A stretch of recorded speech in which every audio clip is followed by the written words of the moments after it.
Subscribe to our channel and press the bell icon to never miss an update. So when you go to an interview, you're going to be mostly evaluated on your ability to say, I understand this problem, I know the parts it has, I can ask questions to gather further information on each one, and then I can argue and talk and form an opinion about what this company should do based on the analysis I've just shown.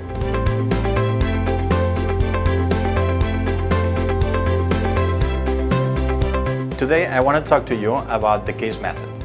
It's something, the case method, that we do here in all our teaching, in all our programs, intensively, because we realize how important it is for students to learn how to break down cases in order to then, when they are going to an interview, be able to explain their way of thinking. Now, how do we break down a complex problem into pieces in what we do, for example, in a strategy course? Imagine that we're talking about an airline that's already spread out in a market, in a country. Airline is organized in a certain way, has made certain decisions of being in certain cities, flying from point A to point B, and has a way of treating their customers, maybe with cheap flights or more expensive flights, etc.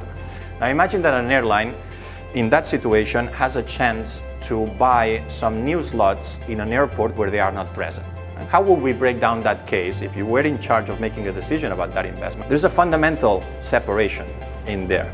That is, first you need to analyze the investment opportunity itself, separate from whatever else the company is doing. Second, you need to analyze the impact of that investment in what else the company is doing, the rest of the strategy of the company. In the first part, all you need to do is being able to calculate the return on investment. We would look at the market, we would look at how many customers we can get, we would look at the cost of getting those slots, and we would calculate the return on investment that you would learn in any basic finance course. Let's say that part is positive.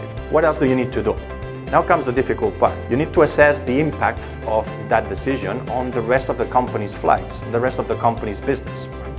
For that, you need to understand the business model of the company. What are the 2-3 drivers that are absolutely core to that business model? If you look at the airline business, you realize that one of the key drivers of the airline business is the turnaround time. The time that goes from the moment the plane lands in an airport, unloads the people and the baggage, loads the next people, group and flight, and then takes off again. Because in that time, the company is not making money. So if that time is very long, the company is losing money. If that time is very short, it's the opposite. And say, imagine that company has the best turnaround time in the industry, right? 30 minutes. The rest of the industry is at 1 hour. Now you calculate what is the impact of those 30 minutes of less turnaround time in the profit and loss account of the company. You realize that 2/3 of the profit of that company come from those 30 minutes of turnaround time. So now what are the smart questions to ask about breaking down this case? Saying, if I go into that airport, what is the impact on turnaround time in the rest of my network?